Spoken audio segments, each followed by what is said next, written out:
This is why you should always mind your business, and this is also why I don't help people no more.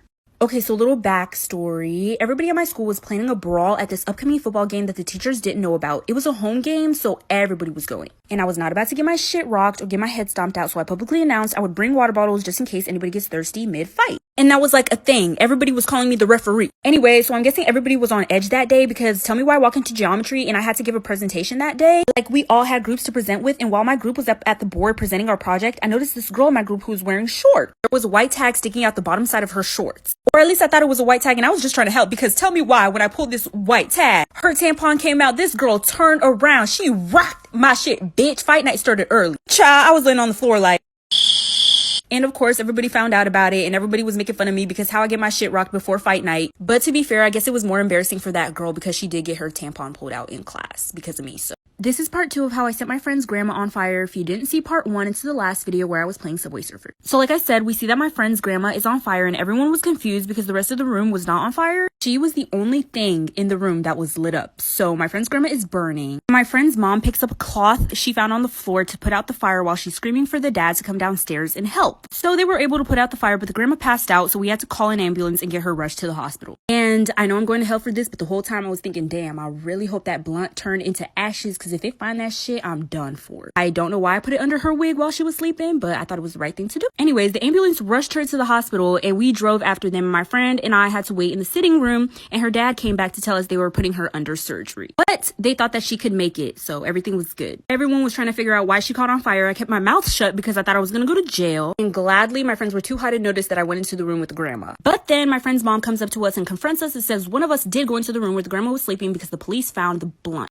Okay, so this is going to be part 3 story time of how I caught my friend's grandma on fire. If you didn't see part 2, it is my last video. So apparently as police were looking around the area where she caught on fire, they found a roach on the floor. In other words, they found a very, very tiny piece of a burnt blunt and they could immediately identify it. Clearly the grandma does not smoke blunts, so it obviously wasn't hers, and my friend's mom knew we were smoking, so one of us had lied, and I was not ready to catch a murder charge that day, so I stayed mute. I forgot to mention this in part 1, but it was my friend's mom who came down the steps, and that's why we were cleaning up all frantically and stuff. And she knew we were smoking because she could smell it. Like, that perfume did not do anything. So no one admitted to being in the room with the grandma, so my friend's mom called all of our parents. And at that point, I finally gave in and I told them that it was me. And yeah, they were pissed, but they still let me off just because I'm a very, very close friend of their family, and so they didn't press charges against me. The grandma finally eventually woke up and everything was good and she was fine and she's still alive till this day, but she did have severe burns on her scalp. Story time about my touchy English teacher. And no, he did not get fired. He still works at that same school till this day. Let's get into it. This happened when I was a senior in high school, literally last year. His class was the new English class that I switched to because my other English teacher wasn't teaching me shit. So I went to the office and asked if I could switch my classes, and they said yes. But only if I was willing to drop honors English and do regular English. And I also would have to be in a freshman class. I was honestly willing to do whatever to get out the class, so I was like, sure. And now I honestly wish I didn't because of this. So it first started off with him being super, super nice to me, which was kind of weird because I never really talked to him before. He made me like a class leader just because I was older. And every single time I walked into his classroom,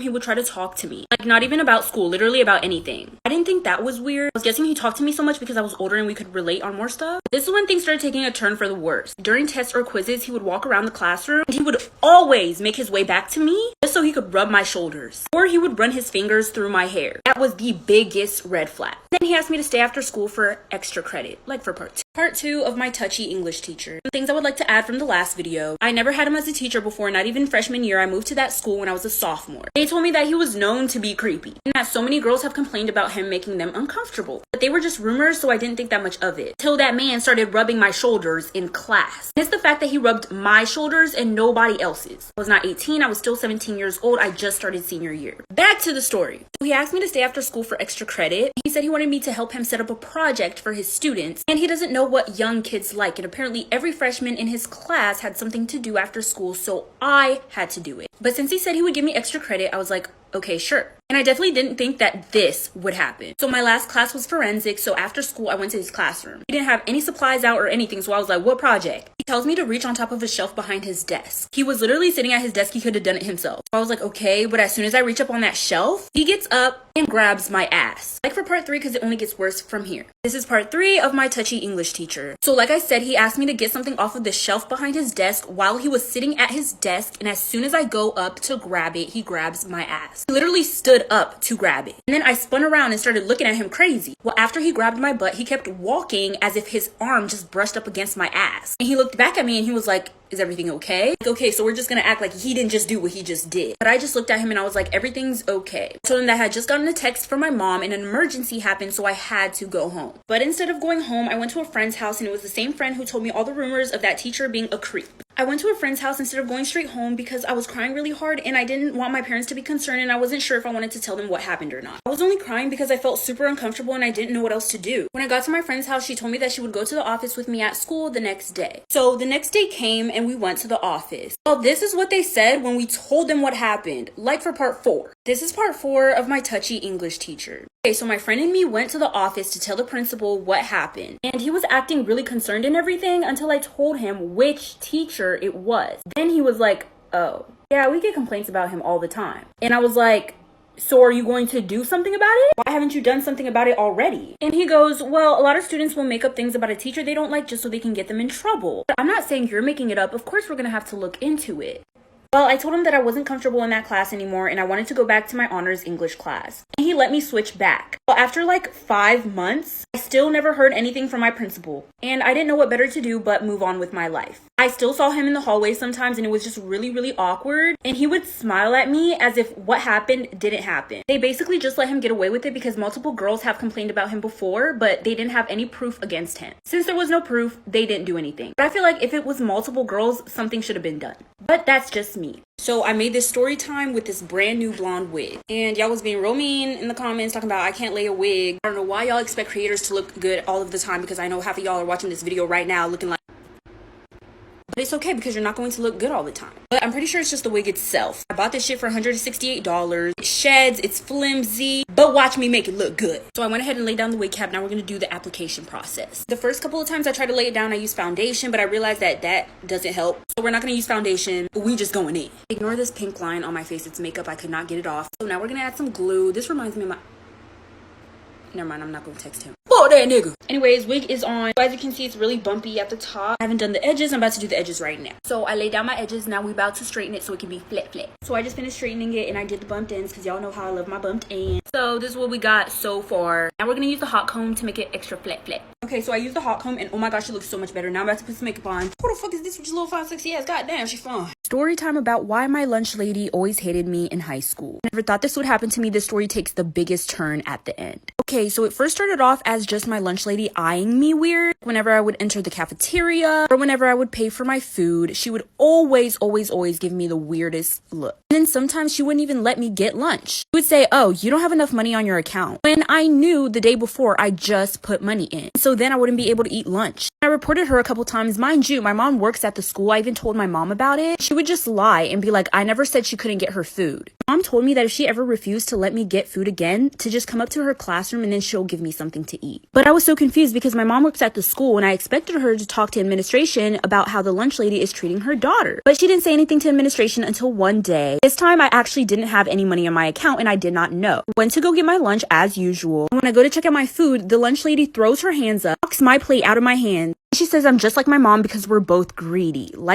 This is part 2 of why my lunch lady always hated me in high school. So like I said, this time I actually didn't have any money and I went to check out my food for lunch. The lunch lady knocks my plate over and says I'm just like my mom since we're both greedy. And I had no idea what she meant. Said she meant to throw her hands up. She didn't mean to knock over my plate. Everyone was looking at us and it was so awkward, so I just walked away. And I didn't even sit down for lunch. I just walked out of the cafeteria and went straight to my mom's classroom. I had no idea what the lunch lady was talking about. My mom doesn't even talk to her. Or at least I thought she didn't. So like I said, I was on the way to my mom's classroom after the lunch lady yelled at me in front of the whole entire cafeteria. And once I got to my mom's classroom, I told her exactly what happened. She was in the middle of class. When I tell you my mom stormed out of her class, went straight to the cafeteria, pulled up on the lunch lady in front of everybody, and she grabs her by her hair. The lunch lady tried to grab to the cash register. The cash register fell and money went everywhere. All you could hear was the coins dropping on the floor like ka-ching, ka-ching, ka-ching. I was so close to jumping in, but my mom had her. Other teachers had to come into the cafeteria to break them up. And I got a time select for part 3. Okay, so this is part 3 of why my lunch lady always hated me in high school. Like I said, my mom dragged the lunch lady in front of everyone in the cafeteria. Some teachers came and pulled them apart. They immediately fired my mom, obviously. My mom said, forget this, forget y'all, and she took me and we both went home. Well, on the way home, she told me the beef with the lunch lady. So apparently the lunch lady had been flirting with the history teacher, and my mom and the history teacher were seeing each other on the low. My mom was married, so I was like, so what about dad? She said that my dad just didn't make her happy anymore. But the problem with the lunch lady was the fact that all the teachers at my school are messy as fuck. They all talk shit about each other. They're always talking about another teacher. And so basically all the staff knew, just because of rumors and gossip, that my mom and the history teacher were kind of seeing each other. Everyone knew, including the lunch lady. So once the lunch lady started flirting with the history teacher too, they low-key started having tension with each other. But it was unnecessary for the lunch lady to take out her anger on me, so that's why she whooped her ass. By the way, this happened when I was in high school. I am now graduated out of college, and my parents are divorced now, so